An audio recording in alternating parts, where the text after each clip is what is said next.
Waycross, I'm so excited to be able to bring a conversation with Ann. Thank you for joining us, Ann.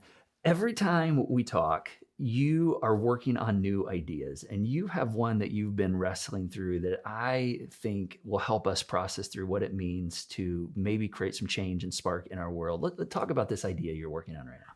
Well, for some time now, I've been working on this idea of a language that does not require words.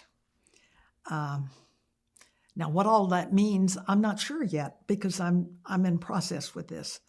But I've been thinking about it, that there is a language that does not require words. And what does that mean? We are so much into words in our culture. I mean, everybody's talking. It seems that everybody's talking, nobody's listening, really. But words are so much a focus of ours. And I'm convinced that words sometimes get in the way. And it's this thing, this spirit about us, the vibes we give off. Kurt, you know, and I know that if a person's words and their vibes are not in harmony, we know which one people are going to take away. It will not be the words, it will be the vibes. If I am saying all of the right things, but in my spirit I am feeling that this person is an irritation, I need to get out of this, I need to do whatever, they are going to pick up on that rather than paying attention to whatever words I may be saying that are really good. Yeah. I really believe that we need to give attention to the vibes we give off. And by vibes, I mean spirit. At this stage of my life, I am so focused on guarding my spirit. I don't care how accurate my theology is, or I don't care how accurate my thinking is. If my spirit is wrong, I do damage to the work of the kingdom, and I do damage to relationships. I just believe that there's something that goes way, way beyond words.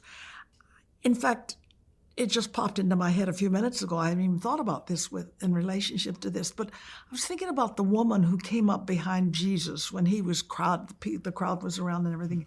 She didn't say a word. She just touched the hem of his garment. But her vibes were, I need help.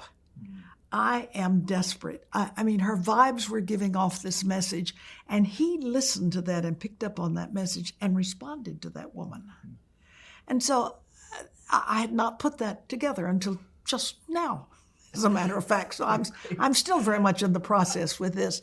But I find that people respond to my spirit. And I need to guard that spirit. I need to make sure that it is loving, accepting, non-judgmental, that it brings the Spirit of Jesus Christ to the thing. Last week before last, I guess, I was in Florida, and there was a woman that was a friend of my niece I'd never met before, but my niece had told her that she wanted us to meet. She wanted us to meet each other.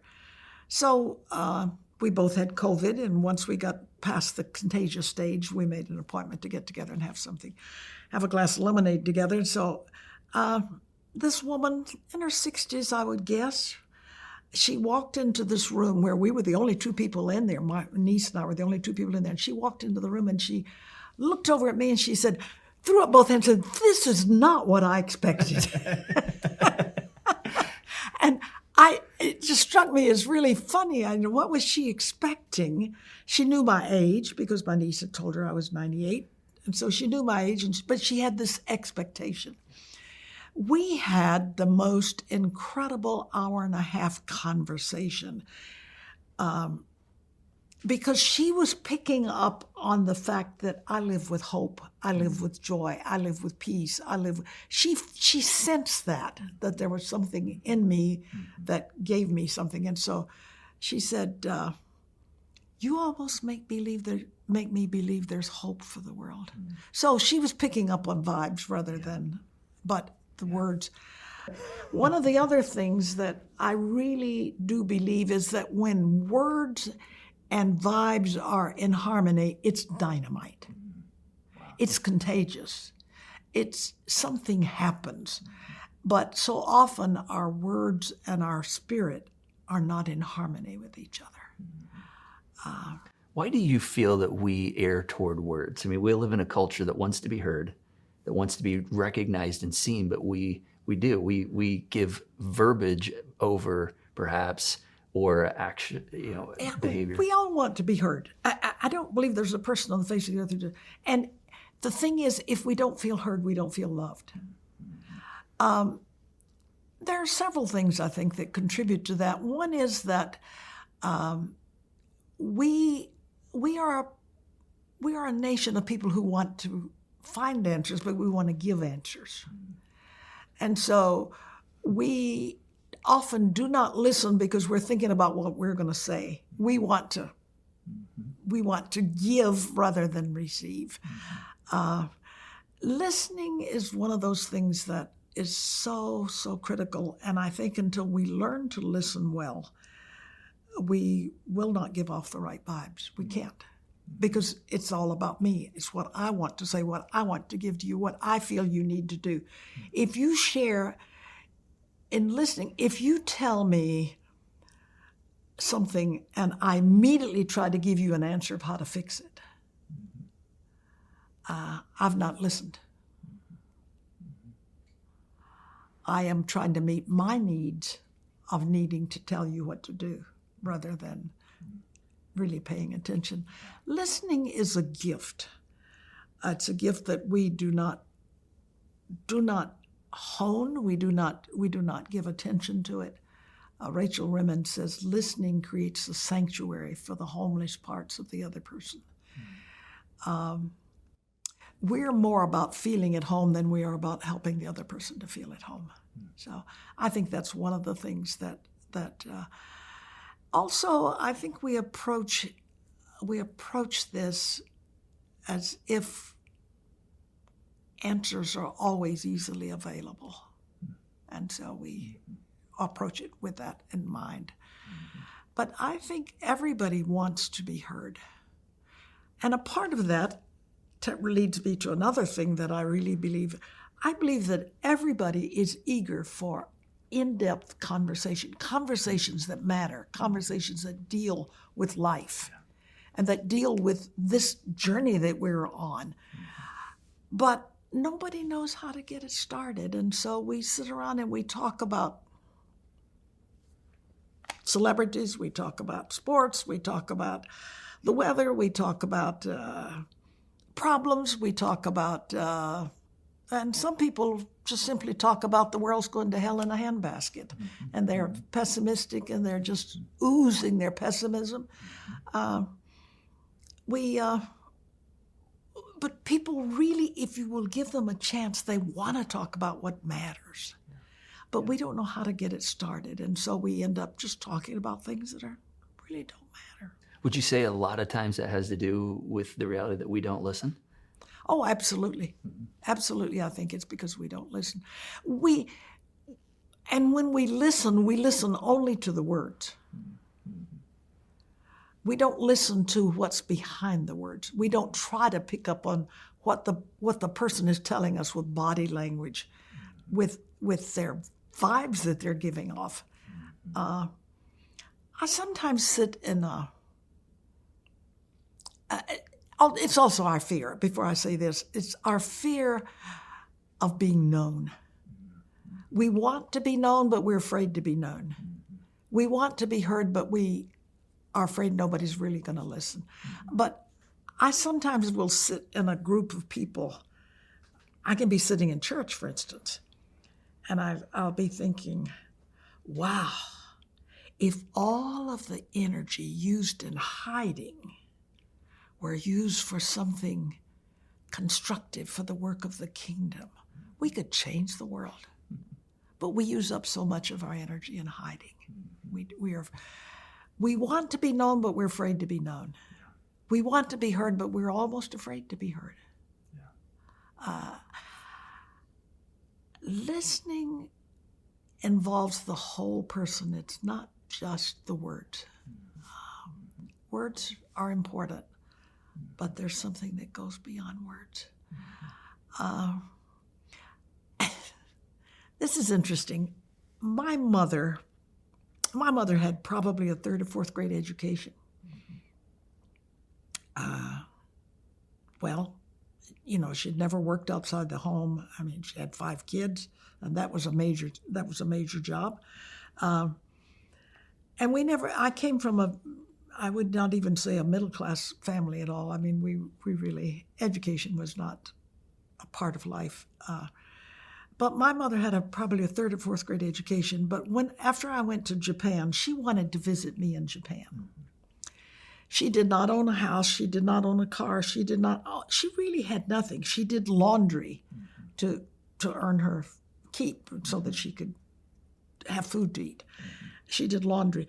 But my mother wanted to visit us in Japan. She just wanted so much to do that. She sold her sewing machine, which she did own, and she sold everything she had, and she bought a round-trip ticket on a freighter to go to Japan, 2 weeks on a freighter. And we had told her that we'd do our best she'd have a place to live and food to eat, and we'd do our best to give her $10 a month she could spend any way she wanted to. She came out and stayed with us. But what I want you to know is that my mother spoke not one word of Japanese, not one word. I would follow her. We'd walk to church every day. The church was right on the ocean there, and we lived in a old farmhouse down the dirt road there, and it was a dirt road leading down to the church, and the thatched roofs on either side, but lots of children on this street. My mother would start to church, and the children would all come out and walk with her to church. And they'd go to Sunday school. And they would laugh and talk and have the best time, and neither one knew what the other one was saying. Not one thing. She went to kindergarten every day and taught the children English. She'd say, nose. Now you say it, nose. But she had this way of connecting with people without words. When she left, she had to leave because there was no heat in our house and the winters were too hard for her because she was up in age. When she left, the train platform was filled with Japanese people. I mean, I have no idea how many were there. And it's just the old steam train. The doors were open, the windows were up, and she was standing in the door, and they were hanging onto her. And one woman ran the full length of the platform to where there was this drop-off, hanging onto my mother. And people were weeping. She never learned any Japanese. They knew no English, but they communicated. I cannot explain that to you except it was the spirit. They knew she wanted to know. They knew she wanted to be a part of their lives. They knew she loved them. They knew all of this, and they responded in kind. And I can't explain it, but no words. No words. But people were weeping on that train platform because she was leaving. She had been there 18 months. And they were weeping because she was leaving. And she was weeping because she was leaving. I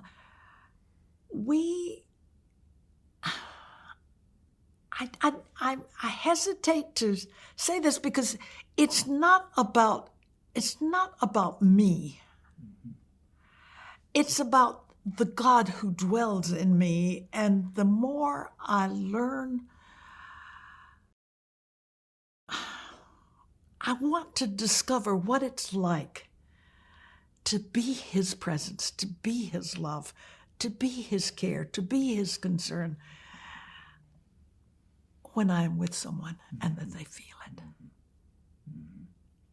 You said something in our earlier conversation that we have a thirst and a longing for answers and knowledge. And it gets in the way sometimes of us sensing and feeling what the Spirit may be doing right in our midst. Oh, I think it's easy for us to want answers more than we want God. We have this. We are a product of the culture where logic and reason are everything. And we miss so much because we are not present. How often, Kurt, let me ask you this. How often are you with somebody who's totally present? Ooh, that's a great question. Probably not as often as I would like. Yeah. Yeah. Because often we're in a dialogue, we're pressed on time. We need to communicate what I feel or what the other person feels. We need to get to a solution so we can move on and get to the next problem. Yeah. Whether it's a personal relationship, work relationship, Yeah, whatever engagement it with is. somebody in the neighborhood, in the community. Yeah. Yeah. But to be totally present, to not be watching the clock, to not be thinking about what you want to say, to not be trying to find an answer or a solution, to just shift into neutral and be totally present, that is rare. Yeah. That is rare. So our world over the last 4 years changed with COVID. Yeah. And it's almost like we had a chance to reset, to reclaim, which our family has found some of those. We discussed some of those in our earlier conversation of moments that we have around the table in the evenings where we just spend time together and it lingers and goes on. As the world's reopened, we've kind of just got back to our old ways. How much of our busyness and our activity in our life do you feel gets in the way of us being able to express ourselves without words?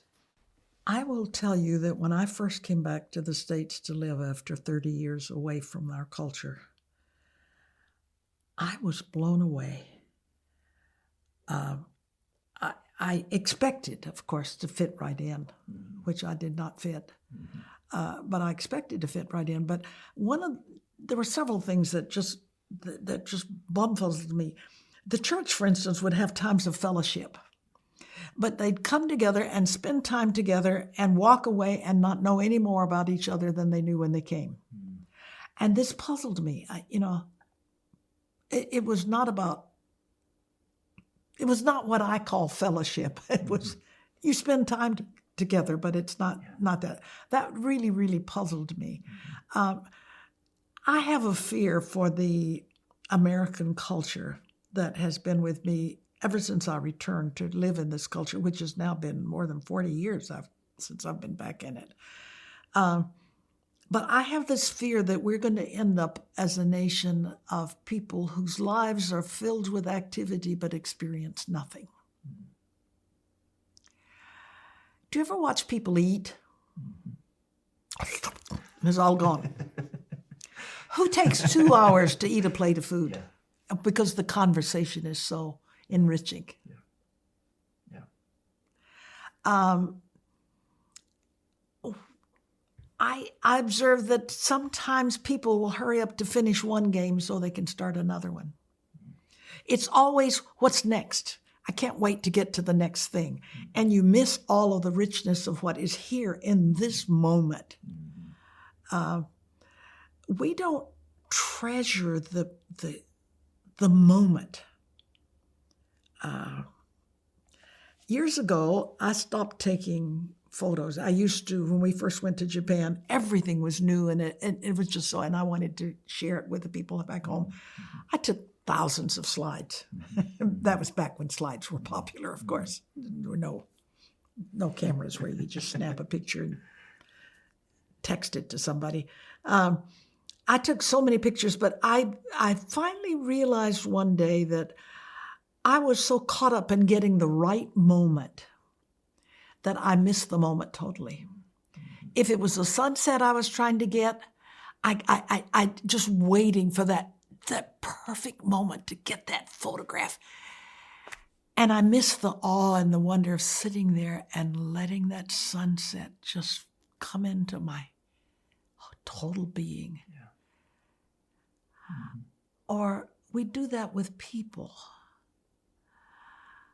We don't treasure that moment that will never come again, and you can never duplicate any experience. That's another thing we do. We have a real good experience, we try to duplicate it. You can't duplicate experiences. You have only this moment, this time. My conversation with you right now, this will never happen again. Never happen again. Yeah. And so it's treasuring I've come to celebrate the temporary. That's another thing about our culture. We don't celebrate the temporary. Somebody moves into the community, and they say, "Oh, well, we're only going to be here 6 months, so I'm just not going to get involved, and I'm not going to build real strong relationships because then I just have to leave them, and I don't want the pain of saying goodbye to somebody I've built a good relationship with." Duh. What is life? Everything is temporary in this world, and you can never duplicate this. But don't miss it because you're afraid of what you're having to give it up. Yeah. Loss is not something that we welcome, but that's what it is. It's both and. So,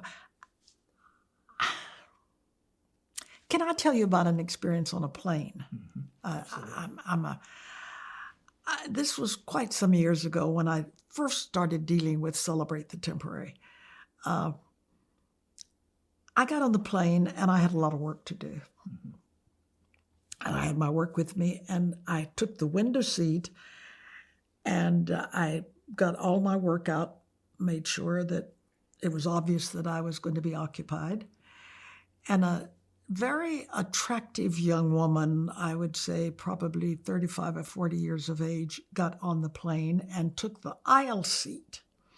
I greeted her.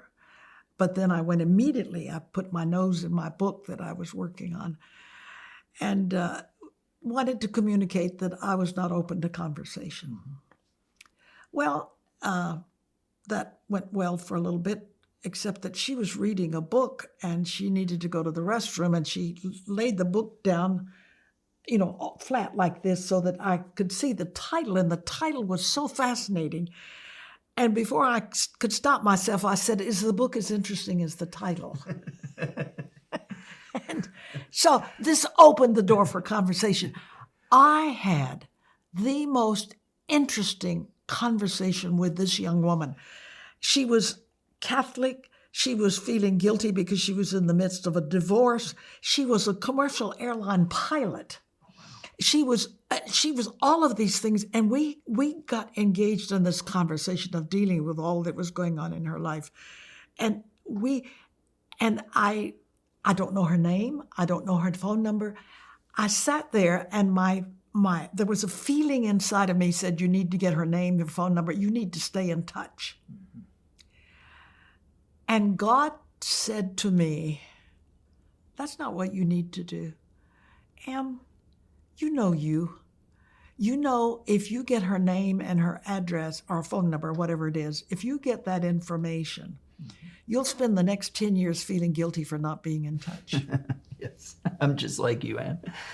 You'll spend the next 10 years feeling guilty for not being in touch.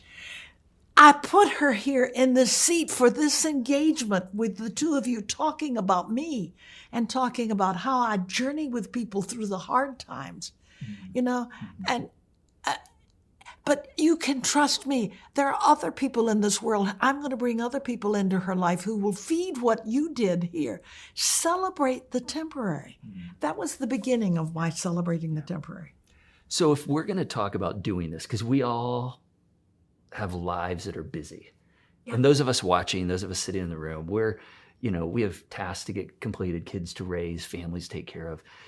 You find just ordinary ways through when you're walking, when you're at the mall. How do you, in those moments, invite God into that moment where people can begin to sense maybe an aura? God can use you because perhaps every moment that we're in, God has placed us there, not just for the thing we think we're there for, but to communicate His presence to someone. How do you do this? There's a reason why.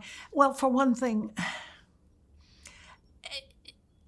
I talk to myself in my head, and I pray. You don't have to say the words to pray. I have come to believe over the years that you never touch, this is a Peggy Milken statement, by the way, you never touch another person so lightly that you don't leave an imprint. So I've come to believe that even the person I pass on the street, something happens.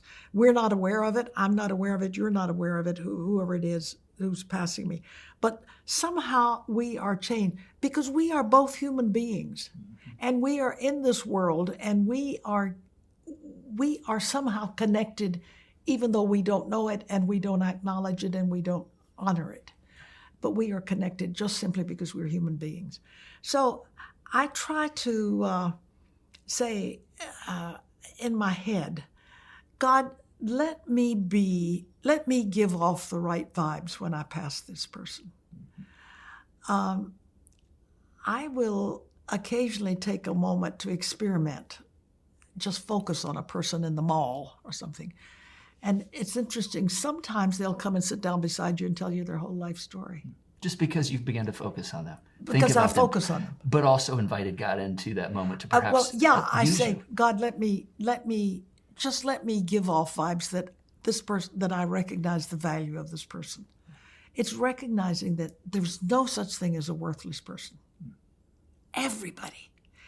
Also, the other thing that is important, I think, is we need to really grasp the idea that every person on the face of the earth, bar none, every person has something to teach me. And I need to approach this person as, God, what do you want to teach me through this person? But we are taught in sharing the gospel that we have everything to give and nothing to receive. We're not taught it verbally, but we are taught it sort of, I don't know, subconsciously. Yes, yeah. That you have something that someone else needs, not recognizing that they have a story that perhaps we need to connect. Why Absolutely. the gospel so meaningful. Absolutely. So it's where the joy of life comes from, really. I have 24 hours in the day. You have 24 hours in the day. And it's a matter of using them, allowing God to use them through us in a way that is going to benefit the other person, but also it's going to benefit me. We think we reward drivenness. We reward activity. We reward, somehow we feel like we have more value if we're just busy.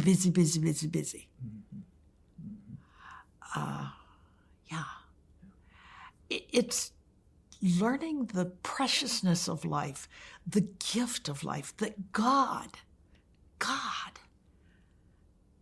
dwells in Ann Smith, imperfect as she is. He dwells in me, and he wants to live in me in a way that it's going to benefit the other person, but it also benefits me. That's where the joy comes from, is when I don't miss the experience. I just want to get through it so I can get to the next task that's waiting for me to do. I think maybe I might have shared before, one of my favorite statements by Eugene Peterson is the sacredness of being inconvenienced for the sake of nurturing others. I had never put sacred and inconvenient in the same sentence in my life. I mean, if it's inconvenient, it's not sacred. That's the culture. Yeah. But the culture is, it really, if we really, really, really let Jesus dwell in us the way he wants to dwell in us, inconvenience will not even be a word. Even when Jesus was on the way to something that was very, very important, he still took time. When somebody called out, he knew this would be there when he got there,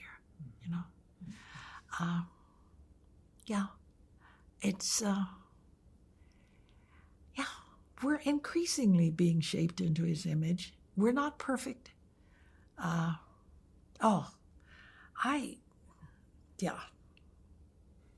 am a master at blowing it.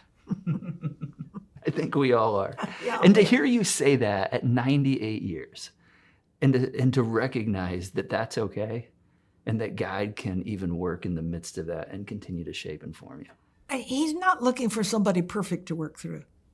He's looking for somebody who's open and who is willing to let him be in control. And that's what I long for, is I guard my spirit. we are so caught up on issues and differences and things that separate us and all of that, when really we are all dealing with this thing of what it's like to live this life on this earth and learn what we're supposed to learn and be what we're supposed to be. We all long for that. We all long for feeling, what is this? That we make a difference. That the fact that that I've lived on this earth, it does make a difference. In fact, we cannot not make a difference. We do make a difference one way or another. And it's just a matter of what kind of difference we make. And that's where I say this language without words is more important than the words we say. Words are important. I'm not negating the value of that. But what I long for is that we emphasize the spirit, the presence, the celebrating the temporary, the being present for this moment, and then let the words fit into that rather than having the words and trying, and so often failing to have the spirit fit into the words. I don't know. It's a journey. It's exciting. Yes, it is. It's exciting. There's so much yet to learn. Yeah, let's give it up for this band. And can we make some noise for Ann Smith? My word, I tell you what, she can hear you right now as she is watching.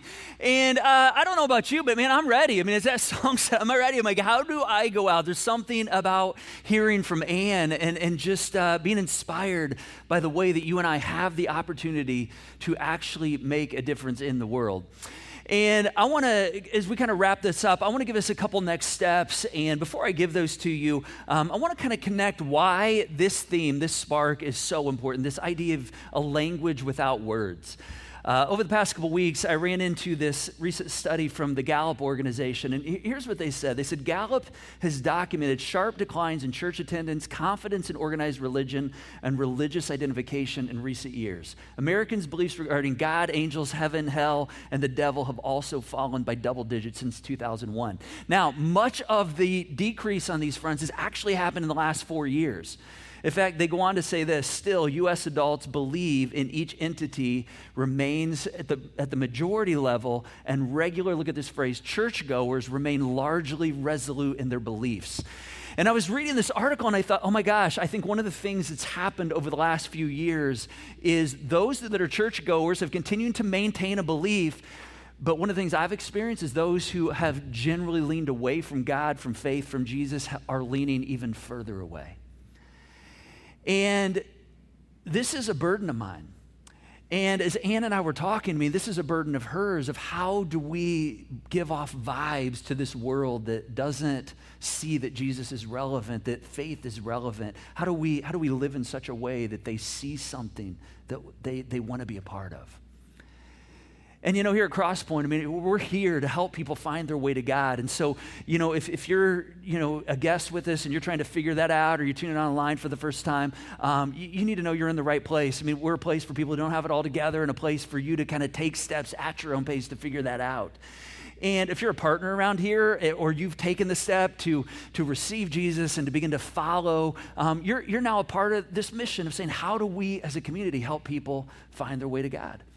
And so I want to give us a couple next steps. I mean, I'm confident when you listen to Ann, I mean, there's probably as many walkouts and things that have landed with us as there are people in this room and tuning in online right now. But I want to give us some very specific walkouts, some things that we can say, okay, what do I do with this week? And so I want you to go ahead and take out your devices. If you filled out the connection card earlier, you should be at that next steps page. If you didn't, you can go ahead and do that real quick. You can scan this QR code and do the logistics real quick, hit next, and you'll see a whole bunch of next steps. And these aren't for me. These are for us to say, okay, what am I going to do as a result of what I heard? And so, you know, perhaps for some of us, the very first one is just saying, hey, this week I'm going to pay attention to my vibes. I'm going to pay attention to the spirit that comes out of me. And I'm also going to be willing to be inconvenienced for the sake of someone else. And if that just touched you, maybe right now it's just saying, hey, I'm going to do that this week. I'm going to mark that. I'm going to be diligent about that. over the next 6 weeks, we have huge opportunity for us to invite people that perhaps might be leaning away from God, that feel like Jesus is irrelevant.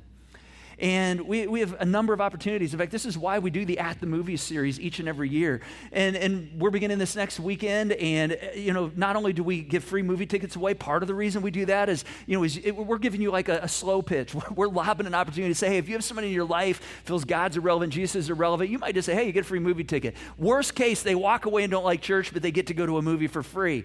And you're going to get one as well. And so perhaps over the next weekend or the following week, it's just saying, hey, I'm going to be here.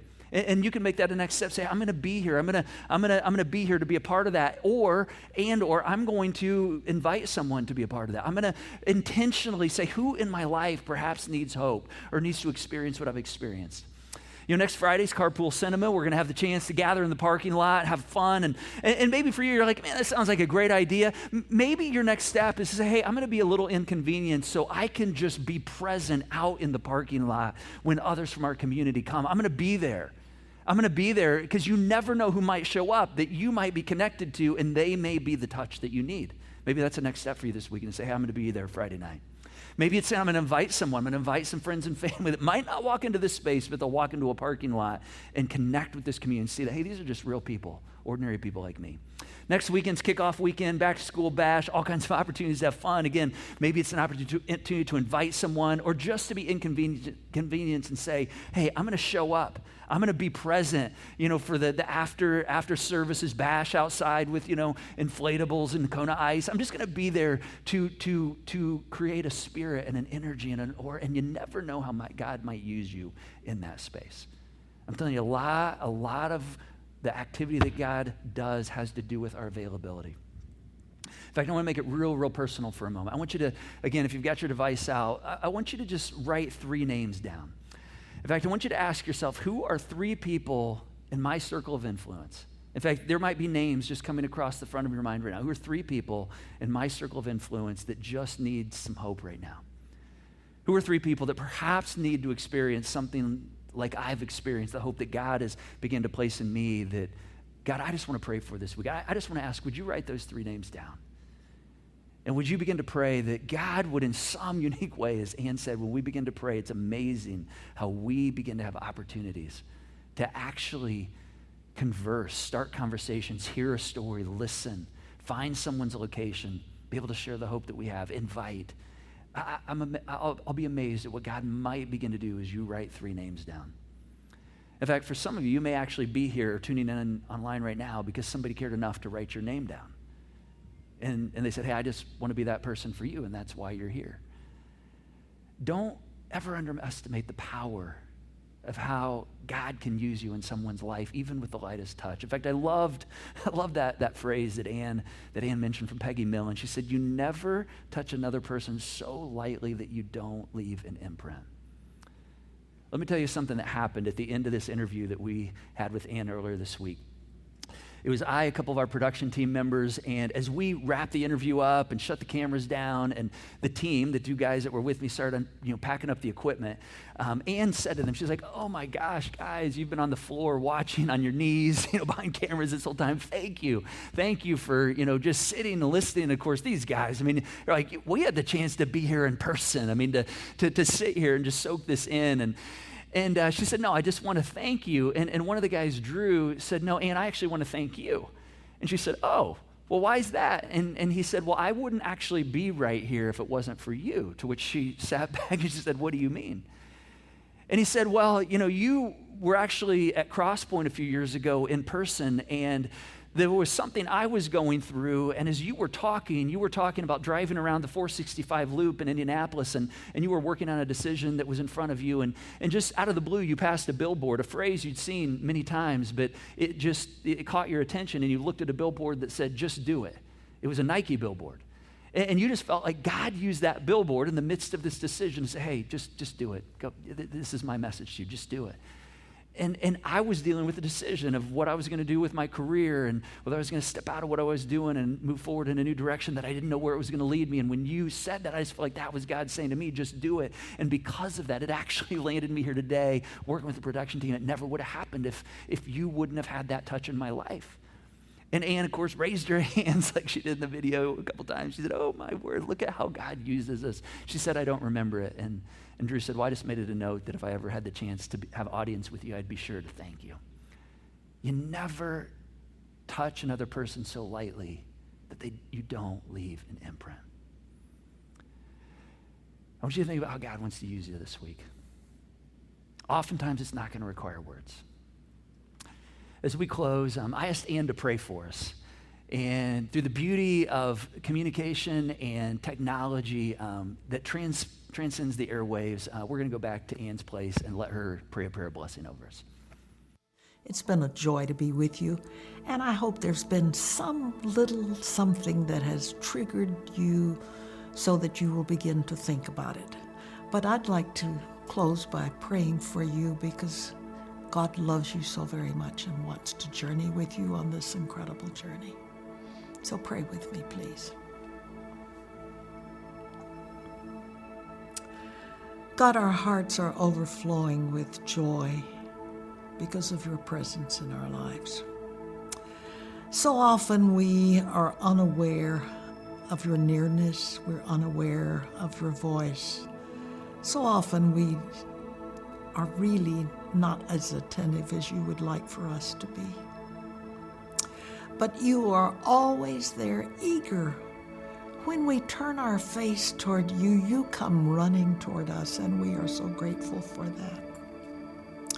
God, teach us that the more difficult life becomes, the more important and absolutely necessary it is for us to find things to celebrate and to allow your joy to fill us. God, we live in a culture that is passionate about being happy, but never making a distinction between happiness and joy. Happiness depends on the circumstances of our lives, but joy depends on your presence in our lives and how you get us through every situation that comes. You journey with us and you fill us with gratitude. You fill us with joy because you are with us and you are journeying with us no matter how difficult the circumstances may be. So God, teach us to search for those things to give thanks for, to be grateful for, to celebrate. Teach us how to truly, truly celebrate your presence in our lives. God, it's overwhelming to think that this very Spirit of God dwells in Ann Smith, imperfect as she is, as ignorant as she is about many of the things. Help us to embrace this journey and to learn daily to be increasingly shaped into the image of Jesus Christ. So thank you, thank you, thank you. So God, will you come right now as we pray and touch each person who is listening at that place where they most need to be touched by your Spirit. We are all different. We're all at different places on our journey. We're all dealing with different things. Touch us at that place where we most need to be touched. Let our vibes be such that we will have such faith we can just reach out and touch the hem of your garment and give you a chance to respond to us in ways that will make all the difference in the world in our lives. So thank you, thank you, thank you for allowing us to be your children and to allow us to entertain your presence in our lives. Let it spill over and bless others, we pray. In the name of Christ, who makes it all possible. In his wonderful, wonderful name we pray. Amen. Ann, thank you so much for your time with us. Let's give Ann a hand. Let's make some noise for Ann being with us. She is not going to hear you, but she's going to feel this in her spirit today. And as you do that, let's stand. If you're in the room, we're going to sing one more song. And if you're tuning in at home, we'd love you to stand, sit, whatever you want to do as we celebrate the joy God has brought. Ann, thank you so much. Thank you. It's so good to be with you. Thank you, Kurt.